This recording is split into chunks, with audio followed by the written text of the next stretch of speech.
Gente, segundo especialistas, o dinheiro é a segunda principal causa de divórcios entre os brasileiros. Perde somente para traição. Já pensou?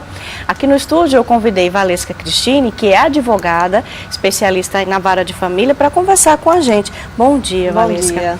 Quer dizer que aquela história a gente conversava no intervalo, né? Quando casa, meu bem, quando separa, meus bens. É uma triste realidade, mas é exatamente isso que acontece. Infelizmente, essa ruptura do laço matrimonial é uma causa muito desgastante, tanto para o casal como se tiver filhos envolvidos, né? Por mais que seja de maior, a gente tem essa concepção que um casamento ele é mais traumático para a criança, mas não é não. Acho que todo mundo sofre com isso. Todo mundo sofre com isso. Não só o casal, a família que está envolvida, porque a família acaba se envolvendo, né? É uma situação muito traumática. Quando o casal já não consegue mais ter esse convívio pacífico, digamos assim, qual seria o primeiro passo? Primeiro constitui um advogado, cada um tem o seu? O interessante seria que cada parte adote um advogado, né? E antes mesmo que venha falar de separação para o outro, já consulte o advogado para que ele saiba como se conduzir naquela situação, não é? Porque a gente muitas vezes imagina que é fácil, você leva 50% e eu levo 50%, tá tudo certo. Mas não, quando envolve bens, quando envolve menores, a situação é um pouco mais delicada. Então realmente precisa da presença de um profissional. No seu escritório, qual foi o casamento que você, assim, teve que fazer o divórcio, né? Providenciar o divórcio, o mais rápido que aconteceu, assim? Olha, que foi até um caso recente, 2 meses de casado, eles se divorciaram. Mas aí já tinha um tempo longo de... Já, pelo que me consta, o tempo de namoro e noivado entre eles foram de 9 anos, né? Então 9 anos é uma vida, né? E quando casaram, com 2 meses eles se divorciaram. Foi mais fácil porque como não envolvia menores e não existiam bens, então eles se divorciaram mesmo no cartório, né? Que é uma situação bem mais fácil. Por isso que pesa tanto, quando você vai preencher lá os documentos, essa história de comunhão parcial de bens. É bom até a gente explicar para quem está em casa como é que funciona isso, Valesca. Olha, é muito importante, não é? Porque é essa questão que vai definir aquilo que se leva na ruptura do casamento, né?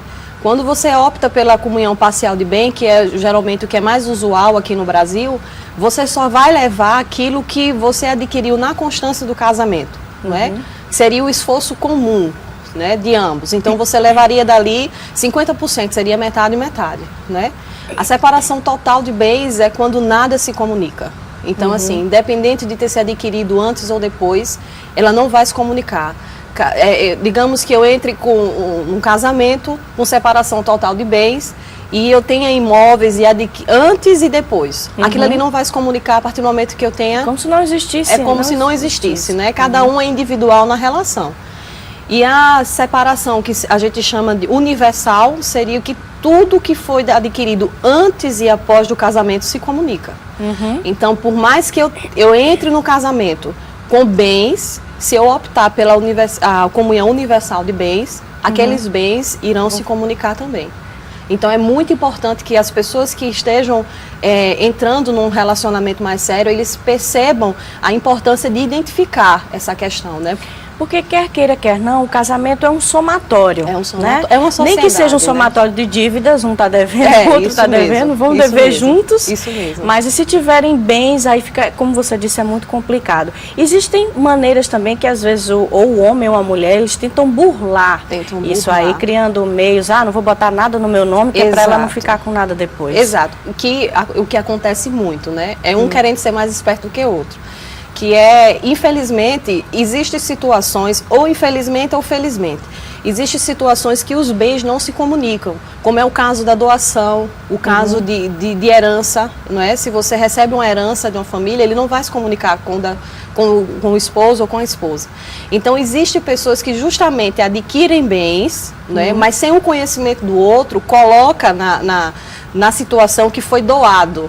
Entendeu? Doado por um pai, doado por uma mãe, doado por um familiar. Então, quando o outro cônjuge descobre, percebe que a situação é muito mais complicada, porque aí você vai ter que comprovar que aquele bem não foi por doação, que foi um esforço comum. E geralmente no casamento a gente não se prepara com documentos. Você não casa pensando em se divorciar. Você casa Não pensando em viver feliz. E viver para felizes sempre. para sempre, né? Mas infelizmente as pessoas, elas não se preparam, não é? Eu sou casada recentemente, mas eu não me preparei. Eu sou advogada, mas a gente não se prepara pensando nessa questão eu vou juntar documentos porque qualquer ruptura eu estou precavida, né? Então acontece muito isso, de questão de burlar essa questão, receber, ter um imóvel que foi comum aos dois, mas ter declarado que foi por doação no imposto de renda. Então existem muitas coisas que a gente tem que averiguar. Falando friamente, quando se compra alguma coisa, seja um carro, um apartamento, guardar a escritura, guardar a nota fiscal, tudo isso? Tudo é importante. Num divórcio, porque na verdade o direito, você tem que comprovar aquele direito, né?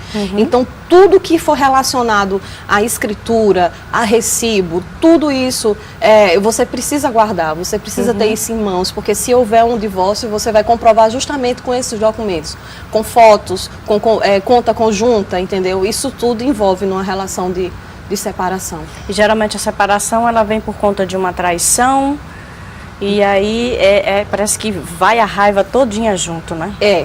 Se confundem, né? Se misturam, né? Na verdade, até um tempo desse, o adultério era considerado, né, um crime, né? Mas hoje, acredito eu, devido à situação hoje em dia, né, não tem mais nem como. Mas o adultério é uma das causas muito latentes, né, no divórcio. Ok, Valesca, muito obrigada pelas De nada. informações. A gente espera que o pessoal de casa fique mais atento nisso. Tudo bem, se casa por amor, mas existe a questão do negócio, né? Você está construindo o seu patrimônio Exatamente. ao lado de alguém. Exatamente. Tudo tem que estar nos seus devidos lugares Tudo. para evitar essa confusão Com toda. certeza, com certeza. Obrigada, De Valesca. nada.